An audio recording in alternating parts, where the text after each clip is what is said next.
మా సరూర్ నగర్ కార్పొరేటర్ ఆకుల శ్రీవాణి గురించి టిఆర్ఎస్ మహేశ్వరం కార్యకర్తలు, అమ్మగారి అభిమానులు, టిఆర్ఎస్ మేధావులు శ్రీవాణి గారు రాసిన లెటర్ ఏదైతే ఉందో సబితాఇంద్రారెడ్డి గారికి, దాని గురించి సోషల్ మీడియాలో తప్పులున్నాయని చెప్పి విపరీతంగా వైరల్ చేస్తున్నారు.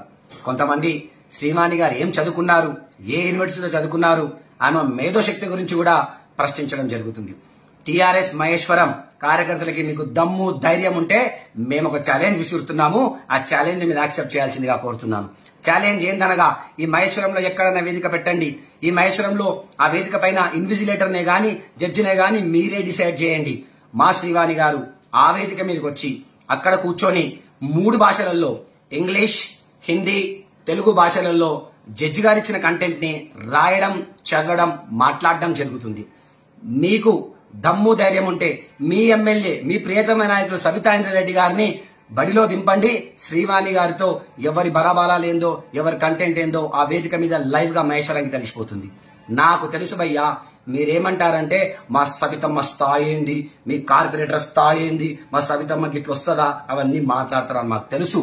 ఎందుకంటే ఇలా మహేశ్వరంలో చిన్న పిల్లగాన్ని అడిగినా చెప్తారు సబితమ్మకి కంటెంట్ నిల్లు. ఆ కటౌట్ విషయానికి వచ్చేసరికి రోజు రోజుకి పడిపోతుందని ప్రతి మహేశ్వరం వాసులకు అందరికీ తెలుసు. ఇంకోటి, ఈ యొక్క కాంటెస్ట్ ని, ఈ యొక్క ఛాలెంజ్ ని డైల్యూట్ చేసుకుంటూ నేనేం చేస్తున్నానంటే, మీకు దమ్ము ధైర్యం ఉంటే శ్రీవాణి గారు ఒక సరూర్ నగర్ కార్పొరేటర్, 65,000 ఓట్లకి ప్రజాప్రతినిధురాలు కాబట్టి మీరు ఆ స్థాయిలో నాయకులు, మీ దగ్గర ఉన్న జెడ్పీటీసీలే గాని కార్పొరేషన్ మెంబర్సే గాని ఆ స్థాయిలో ఉన్న నాయకులని మీ టీఆర్ఎస్ లో మహేశ్వరంలో ఉంటే శ్రీవాణి గారితో పోటీలో దింపి మీ టీఆర్ఎస్ దమ్ము ధైర్యాన్ని పరీక్షించవలసిందిగా కోరుతున్నాను. హాయ్ ఫ్రెండ్స్, మా టుడే టుమారో యూట్యూబ్ ఛానల్ చూస్తున్నందుకు చాలా థ్యాంక్స్. మరిన్ని లేటెస్ట్ వీడియోస్ కోసం వెంటనే సబ్స్క్రైబ్ చేయండి. అలాగే ఈ బెల్ ని కూడా రింగ్ చేసేయండి. మా నోటిఫికేషన్స్ అన్ని మీ మొబైల్లో వస్తాయి. అలాగే మా వీడియోస్ మీకు నచ్చితే లైక్ చేయండి, షేర్ చేయండి, నచ్చకపోతే కామెంట్ చేయండి.